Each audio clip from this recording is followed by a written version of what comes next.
All right, Tattoo fam, you just got some fresh ink and you're wondering, what can I put on my body that's gonna keep my skin fresh, that's gonna keep that new ink looking clean and also help it heal properly? Let's talk about something purposeful. Let's talk about a product that's purposeful, something that means something not just to your skin, but has a deeper meaning. Let's talk about Inky Duck. This isn't your average aftercare balm. It was created by veterans who quite honestly understand the importance of protection, whether it's for your country or for your skin. My dad being a veteran, this product really does hit home for me. He was in the Air Force. And also, any chance I get to support a small business, that's what I'm gonna do. Each jar is filled with all natural oils and ingredients like shea butter, jojoba oil, coconut oil, sweet almond oil. And here's the really cool thing about it. There are no synthetic additives and no greasy residue that kind of leaves that goofy film on your skin. Just clean, hydrating power that really does help your skin heal as it should. Here's the other catch. Inky Duck is really more than a tattoo balm. It's about honoring stories. Every tattoo has a story,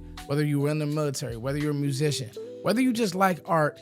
It's about honoring the stories that these tattoos do come with, and it's about giving them the care that they deserve. This product is great for both new and older tattoos, and I'll be honest, I've been using the product for about a week now, and I'm really impressed with the results. My older tattoos look more vibrant. I just really think it's a really clean product. So if you want to support a brand with heart, integrity, and ingredients that your skin will thank you for, Inky Duck it is. Healing with a purpose, crafted with pride. Use my code Footsdaking and get 10% off your purchase. And remember, your ink is forever. Treat it that way. You know, Zach, there's a saying that goes, do you want the good news first? You want the bad news first? Zach, today we are talking winners and losers at the midway point of the season. It's not the bye yet, but what were we? This week 9, Zach? Yeah, week 9 already. And I stole this idea from you. You did some report card stuff. So I said, all right, well, might as well keep it in this vein. And me and Zach did a podcast earlier over at the Landry Hat. You guys go check that out. Zach is pretty much running that show, and he's doing a great job with it. And I'm glad I'm able to kind of tag team with him over there. It's been dope. Our buddy, what's our buddy's name who joined with us today, Zach? Jerry. Jerry Yeah, joined with us. Great job too. Jerry's one of the lead writers over there, and he did a great job. So it was fun. Hopefully we can seal the deal on some draft stuff for you guys, because we're going to be talking draft. Get ready. But jumping right into the show, Zach, we're going to talk winners and losers. And I think I want to start with the winners first. We know this season has been right in the middle, literally had a tie. So, I mean, I'm not painting the positivity, but per expectations, there has been a lot of good on this football team. And the truth is, they lost to a better football team in the Denver Broncos, but they still have life this season. Now, you go out there and lose to the Cardinals, you're not feeling good about the season, and we'll probably be talking draft a little bit earlier. And we'll be, you know what I mean, Zach? But there still has been a lot of good, and you don't just throw away the season over, which was a very disappointing loss, and just empty feeling after that Denver game. But let's talk some winners, Zach, per expectation. And I'm going to start Dak Prescott. I myself have been very critical of Dak. He comes back healthy, Zach. He comes back on fire. He's throwing the ball all over the yard. He's checking into passes. He's checking into plays. He has us on schedule. He's doing all of the things. And I didn't think that Denver was his best game. It wasn't a terrible game. Like, I didn't come away from that game saying, man, Dak is all for, you nitpick a few plays, and you do that because why? The defense has been so bad. But number one for me, Zach, by far, when it comes to standout winner, Dak Prescott. Who you got number 2, Zach? I have George Pickens, and it sounds crazy based on expectations coming into the year. Like me and you talked about it a lot. Like George Pickens is going to make a difference. But even then, he's kind of exceeded those expectations, because that we were thinking big year with CD in the lineup. CD goes out in week 3. Pickens steps right in, and he's 150 yards a game type receiver. And even the games that he's not getting super involved, like the Jets, the Cowboys are winning 38-22 or something, and Pickens has a 50-yard touchdown. He has been phenomenal, and I wanted the Cowboys to sign him long term before the year started. So now that it started, like, I want Pickens to be here because you have another legit number 1 wide receiver, a guy that's top 10 in the league, in my opinion. It's hard to argue 10 guys over him. George Pickens is a winner for me so far going into week 9. I didn't give it. I'm sorry, Zach. I wanted to give you a chance to any of your thoughts on Dak as well. I didn't mean to Yeah. cut you off. No, Dak, I mean, last year people kind of, I don't want to say wrote him off, but the discourse around Dak was 2024, they didn't play well. And yeah, and people are like, okay, well, we got to see it again, even though he's only 1 year removed from 2023. Like, he didn't have a good 2024. For him to come in and pretty much carry your team for the past 8 weeks of the year, the run game has facilitated some of that, but he is a big reason that your team is even in the season right now because of how well he's played with pre-snap processing, post-snap processing, making the throws that he is. He should be an MVP candidate, just the record's not good enough. That's fair, Zach. And what you said about Pickens is spot on. It was honestly some of my frustration. I did a piece on this. My frustration, this is probably more shoddy than anything, which I think the message needs to be trust that guy. Like the same way you trust CeeDee Lamb, you probably need to even be trusting him a little bit more than you trust Ferguson, just based on the ability and the type of player that George Pickens is. Trust 3. Like, give him shots. You don't have to force the ball to 88. This year he's been just as good as CeeDee Lamb. I mean, I don't think that's breaking news. So trust that guy. Number 3 for me, man, Javonte Williams. I think I did content on Javonte, and I said, okay, could he be a guy that removed from the injury you feel good about as a running back that could keep you on schedule? He's been beyond that, Zach. Where is he in rushing right now, Zach? Rushing yards. I have to look it up, but he's up there. He was like, 2 or 3 in success rate through the first couple of weeks. Like, he's been that good. So he's been that good. And to the point, your offense doesn't move the same if he's not going. To the point, you thought this would be a 1-2 punch with the 2 taking over. I don't think there's anybody who wants Javonte Williams off the field because it doesn't look the same. It doesn't hit the same. He's making players and defenders miss in the backfield. Javonte Williams has been by far a winner for me. How you feel about Javonte Williams, Zach? He's great. And to answer that, he's 4th in the league in rushing. He's 4th in rushing yards over expected. He's been phenomenal. And man. I had to make a video on my channel a couple of weeks ago. I think it was like a month into the season, saying I was wrong about Williams. Like, I kind of just wrote him off and was like, I'm not sure that this guy is even going to make the team, because if you look at his numbers coming into this year, it was down, had the ACL, and then it was down again. And then Sean Payton, they just let him walk. He's on like a almost minimum deal here in Dallas. And it's not one of those things that we look at and we say the offensive line is so dominant and that's why he's doing. No, the rush yards over expected are phenomenal too. He's doing a lot of that, being able to break tackles and not necessarily run away from people. Like, he's not that speed threat, but he does such a good job at the first and second level, not going down on first contact. Then he starts ripping off those 30, 40 runs. He's been great. And I don't think you would have the same team if he wasn't here. Spot on when it comes to Javonte Williams. Who's another winner for you, Zach? And it doesn't have to be a player. And I think that you got a guy. Yeah, Connor Riley, Cowboys offensive line coach. If you go back and watch some of our podcasts from during the offseason, I said Mike Solari not being here and them replacing him with Connor Riley is going to make a huge difference. It felt like the past couple years with Solari, I think he was here for 2, maybe even 3, felt like the offensive line had started to regress to something that we didn't even recognize. So to go into, I know it was the Jets game, but to go into the Jets game with 4 of your 5 offensive linemen out, it was undrafted free agent, 6th round, 7th round pick Nate Thomas. To go in there and move those guys around, guys that Dallas could potentially trade for in Jermaine Johnson and Quinnen Williams, like, that's a fantastic job. We were looking at the stats earlier today that Dak hasn't taken nearly as many sacks. I think they're 25th in quarterback pressure percentage. They've just done a phenomenal job. And with the revolving door there along the offensive line, I couldn't be more impressed.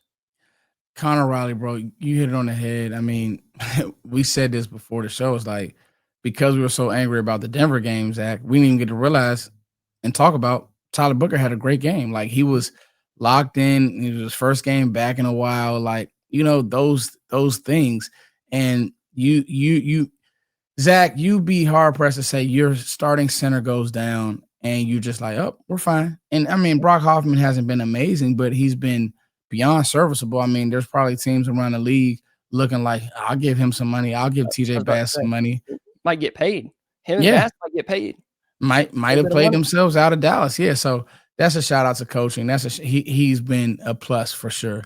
I'm gonna follow it up, Zach, with our fifth winner. All right. And we're starting with the good news because the bad news is on the way. But no, in all seriousness, Zach, our fifth winner is gonna be Donovan Ezeraku for me. Donovan Ezeraku has been he's been a godsend. He's been great against the run. He's been he's had moments against the run, and you see the pressure starting to come. He got his first sack versus the Commanders. It's tough. It's tough playing DN in the league, bro. So like this start doesn't surprise me. Like you see his pressure rates are really, really high amongst especially rookies. He's leading the league, I believe, in pressure rate, and then in the league in general, he's getting good pressures. We want the sacks, and the sacks will come.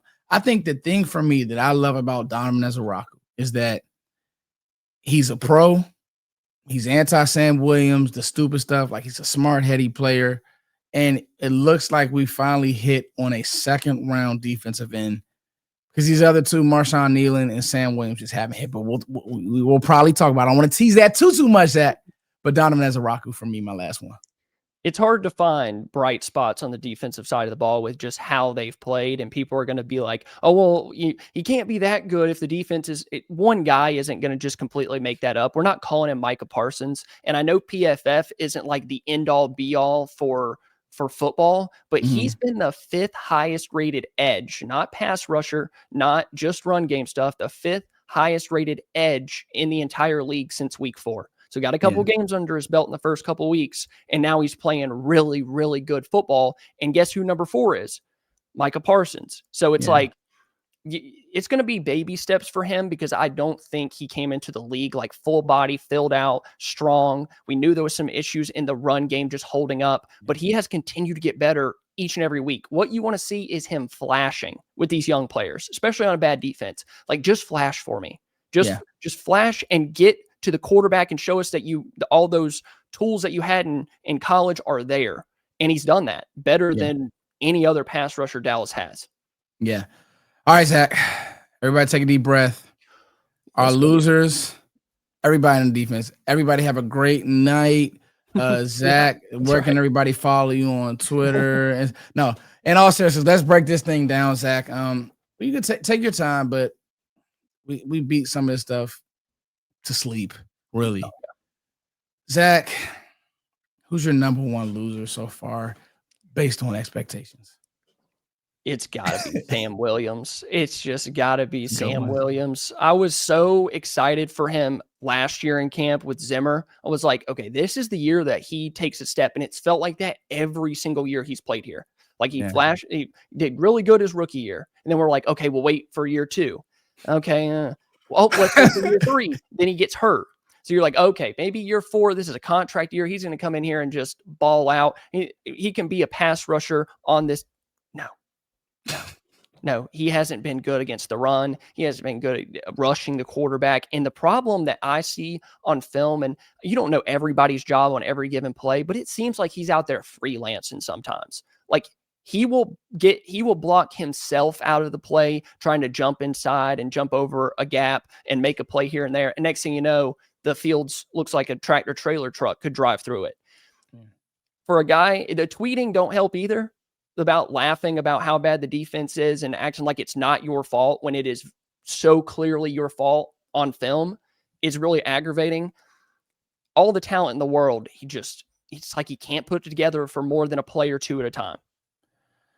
Bro, Zach, the passion in your voice is spot on, bro, because we wanted more. We wanted, okay, this is cool. Mike is leaving, Sam gets his opportunity. This is not good enough, bro. And this is, as you talk through these things and as you watch the film, it starts to hit like, y'all, look at what these guys are doing. Zach said freelancing.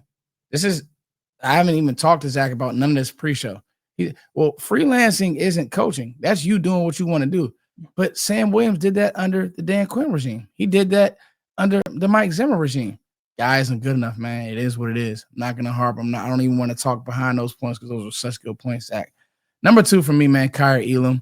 I placed a lot of expectations on him based on what I was seeing at camp, based on the information I was being told. It just hasn't been good enough. Now he's not playing like an actual football player. He doesn't want to tackle, doesn't want to stick his nose in there. You don't want to use the S word with these players, but that's what it looks like on film. And so you needed him to be decent because you did really nothing at corner. And now you have guys that we hadn't even heard of, Bridges, before this start of the year. Like, nobody could have told you who Bridges was. So, I mean, you feel bad for him because he's just getting thrown to the fire. But you expected a guy who went through camp, who has the measurables, whose dad played here. He went to Florida SEC school the whole 9 to be better, and he isn't. And there's a reason why the Bills said, "Nah, we're good." So, Elam, step on up, bro. You've been a major disappointment, and it's been consistent. The Eagles game, the Giants game, the Bears game, this last game. It's just been consistent, whether it was you not want to tackle, whether you being terrible in coverage, I don't even think he has a pass defensed all year. I can't remember one play that he broke up a pass. Not good enough, Zach. You hit the nail right on the head. Elam, I can't think of a single play that he's made where I've been like, oh, okay, Kyrie Elam, you're showing us something. It's one thing to just not be good enough, like covering and not being able to make a play on the ball, but still being there and doing this or that. It's another thing to avoid contact at all cost. That Broncos game, dude, you could tell that he knew the ball was about to get cut outside, but he's just kind of like slowly turning, like, oh no, he passed me. Like, dude, that's a completely different mindset. Like, it's okay to just not be good enough, not athletic enough, can't cover, but it's a completely different thing to just not want to be physical in football, where teams are going to run to your side and try to beat you up as much as possible as soon as they see that on film. And it sucks because Dallas kind of relied on him. Like, Bland's back, or Bland got back, and then Diggs went out. So Elam's out there playing legit snaps. Yeah. And I believe if they had anyone else that they kind of trusted, he wouldn't be on the field. But it's just kind of where this defense is at this point. He's already been benched as well. So, who's your number 3 disappointment, Zach? So I'm gonna create a little bit of a split right here. I'm gonna go ahead and go back to the offensive side of the ball. We'll take a break on the defense. All right, don't worry. We got more. But I wanted to talk about Terrence Steele. Oh, telling you. He's a guy that we also were kind of like, okay, every year we're waiting. He played really good at the beginning of his career, and then he had the injury, and we just kind of been waiting for him to get back. It seems like if there's a weak spot on this offensive line, it's right tackle. Yeah. And it really kills you in games like against the Broncos, where it's a good secondary. You really need to hold up against pressure, and you're constantly putting yourself behind the sticks. Like on that 3rd and 20, he gave up pressure in like 2.2 seconds. Okay, there is no way in any NFL game that is going to work. I know you shouldn't be in 3rd and 20 situation, but if you can't hold up past one move, the guy, pretty sure, swim move right around him, and he gets pressure in like 2 seconds. So I don't think he's ever gotten back to that player, especially in pass protection. Now, he is still a good run blocker on the right side, but the expectations. He hurts this offense at times with his pass blocking stuff, and it's just not been good enough this year. I think that the Cowboys will be fine moving on next season and rolling with Nate Thomas. Like you said, Zach, I don't think either of us look at Terrence Steele like, oh, we can't play a game with him. But the expectations for me was, Terrence would be back, and it's been okay, but just not good enough. I'm going to take us back to the defense, and this is the same type of conversation. I don't talk about him as the same light that I do, Sam Williams or Kyrie Elam. But, brother, OC, you got paid. And I say this about Diggs, so I had to be fair. You got paid, and it hasn't been good enough. It's been you doing a lot of what you want, knifing up field. And I know people say, well, this scheme is to play penetrating football. Yeah, it is. You're also not supposed to get washed 3 gaps down. That's not in football and on any level. And so Osa just hasn't been good enough. You know, he he had a good year last year. And so there goes that word, that E word again, expectations. You're like, okay, he got paid. He's a perfect fit for the scheme. He hasn't been. And I don't know if it's because this may be coaching, but you think about Aaron Whitecott, and he had a good track record with guys like this. He's been a good D-line coach. So these guys have to look in the mirror and say, we want to play good football. Osa hasn't so far, Zach. So I don't know. Maybe I might be off on the Osa thing. I don't know how you feel about him, but that's just one where the film and the tape I see, I don't like it. No, he makes sense on this list because of the money. Like Dallas decided to pay you.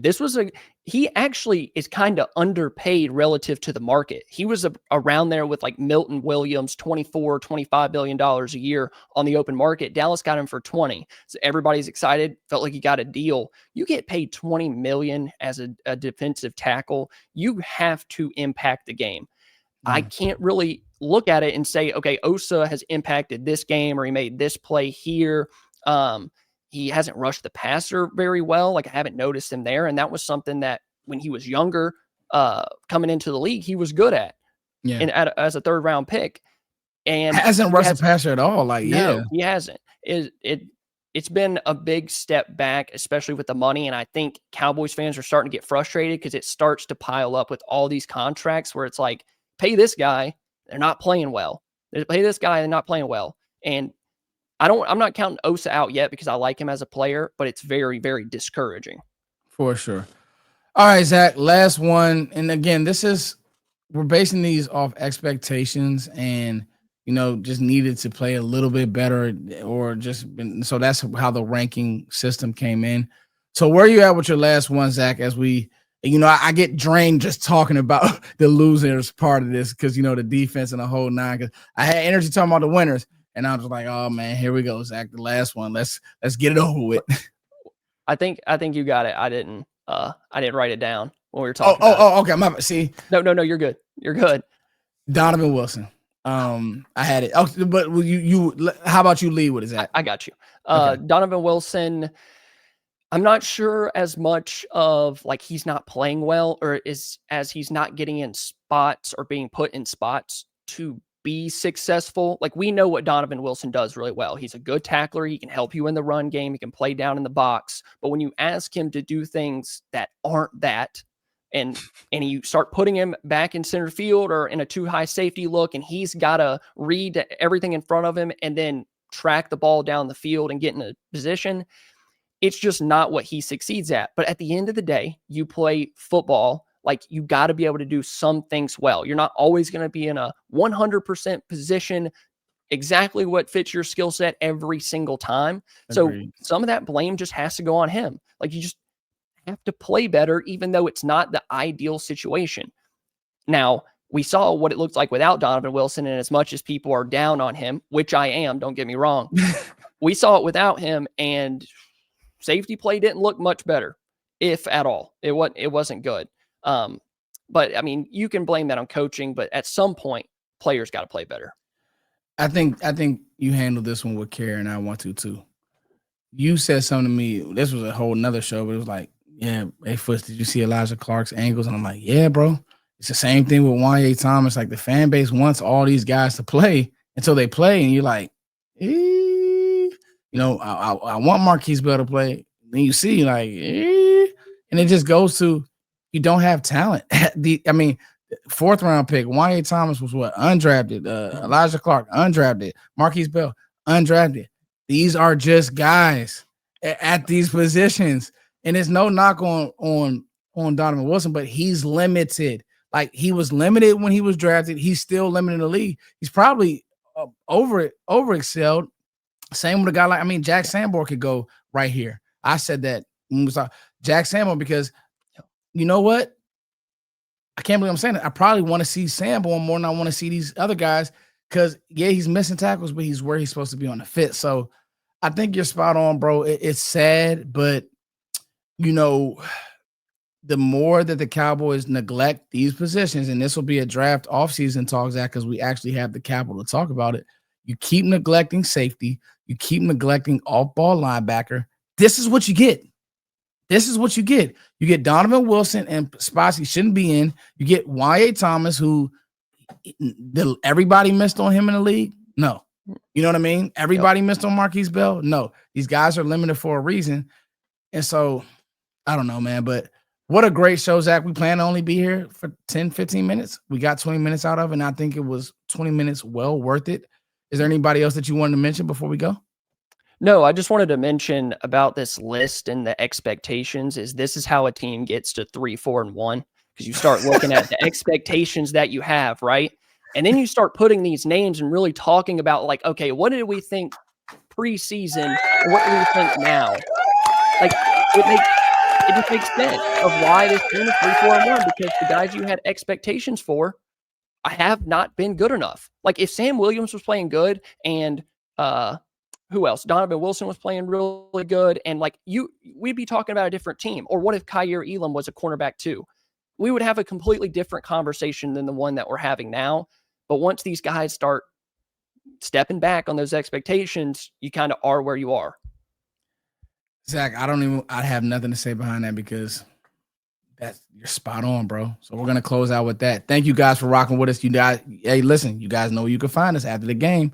We'll be doing our post shows, and let's hope it's not another therapy session on Monday night. So with that being said, we love you guys. Zach, thank you for joining me as always, bro. Not just somebody that I go to football, really my bro. We talk about life. So I appreciate you, man. Much love to you. Much love to you guys for watching us. It's your boy Footsdaking as always. Thank you guys for liking, sharing, and subscribing. Peace. See ya. Hey, y'all, it's that time of the week. Listen, Sleeper has been good to us. These Thursday night games have been money, so let's look at the picks that we got. I'm always going to take these gimmies. 0.5 anytime touchdown. Let's go with that with Derrick Henry. Also, use these free entries that they give you. That first time play on us, $20, play that. Play that, see what you can get out of it. It's good money. But getting back to these Thursday night games, to me, I'm going to stay with – I like what Waddle's doing. He's that number one guy over there. Tyreek Hill's out. He's really emerged as the number one receiver, and I think that he can get you more than 60 yards. I don't think they're going to be able to run the ball, so I'm going to go Devon A-Chain less than 60 yards, and I feel like that's a good ticket. Let's look at the tight ends in this game, and let's see, because I don't know if Lamar Jackson is for sure playing, so I want to go to this Thursday night game and see, because, getting the tight ends involved is always a good way to kind of steal some buckets there. And Isaiah Likely, there he is right there. A player that I really like. So let's look at what this gets us. $20, $154 right there. Those are the sneaky plays that you can use. And it just to me, if you want to get some extra spending money, just little sneaky smart plays, Sleeper has it for you. I love this app. I love everything about it. Sleeper. Thank you for sponsoring this channel.